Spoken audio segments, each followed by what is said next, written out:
Welcome, adventurers. Today we're talking about the topic that's near and dear to our hearts. Exhaustion. Not that kind of exhaustion. We're talking about the Dungeons & Dragons kind. You know, the fun one that slowly kills a character in 6 simple steps? Much better, right? So let's take a trip down memory lane. How did exhaustion work in the good old 2014 D&D 5e rules? Let me remind you. It was basically a slow motion train wreck. You pick up exhaustion from things like fighting through a blizzard, being poisoned by something that definitely wasn't labeled properly, or cast a spell like Sickening Radiance. It sounds like an EDM concert, but it's actually a great way to ruin your day. And if you're anything like me, you're like, how bad can this be? Well, my friend, let me show you the stages of pain. Exhaustion had 6 levels back then, each one stacking like a delicious cake of misery. Level 1. Disadvantage on ability checks. That's right, you start tripping over your own feet just trying to tie your shoes. Level 2. Speed halved. Feeling sluggish? Oh no, now you've got the speed of a dwarf on a slow day, uphill, in the mud. Level 3. Disadvantage on attack rolls and saving throws. Good luck trying to swing that sword or avoid being turned into a giant frog. Spoiler alert, you're probably gonna be the frog. Level 4. Hit point maximum halved.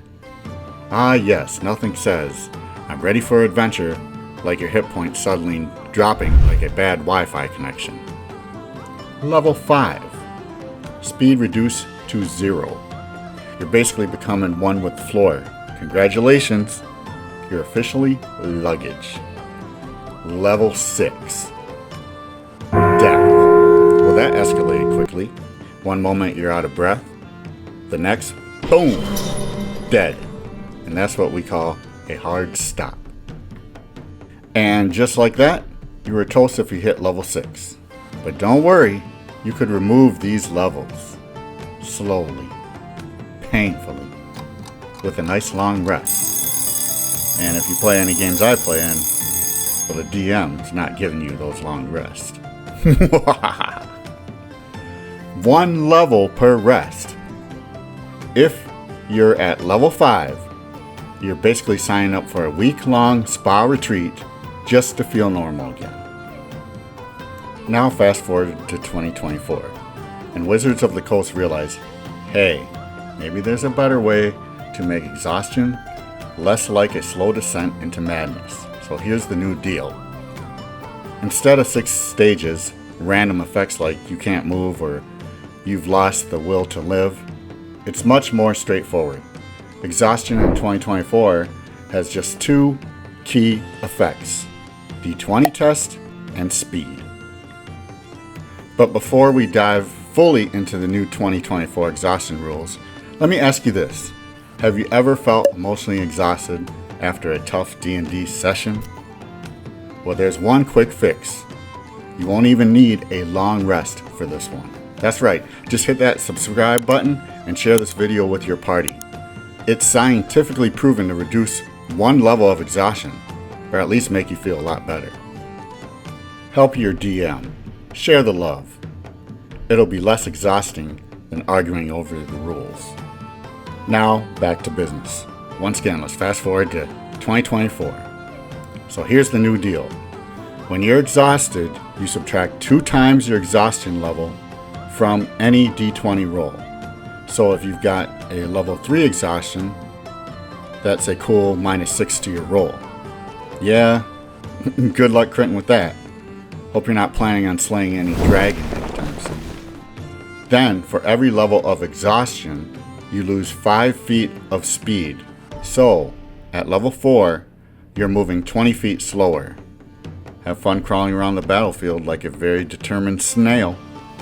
At level 5, you'll basically be dragging yourself across the dungeon floor. But hey, at least now, we don't have to remember all those complicated stages. Just keep an eye on your rolls and how slow you're moving. And for all the DMs out there, you still get to make your players suffer. Just a cleaner, more efficient way. It's like streamlining agony. Nice, right? Now, as with everything in D&D, some people still aren't happy with the new rules.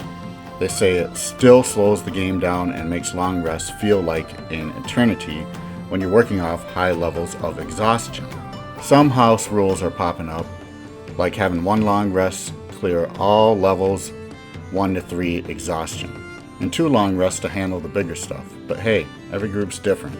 At the end of the day, whatever really never exhausts D&D fans is arguing about the rules. Let's be real. That's the true endurance test here. So there you have it, exhaustion in D&D. From please end my suffering in 2014 to, okay, I can manage this in 2024. What do you think about the changes? Love it? Hate it? Let me know in the comments. And if you're exhausted from watching this, don't worry. One long rest and you'll be as good as new. Until then, keep rolling them dice and may your exhaustion levels stay at 0.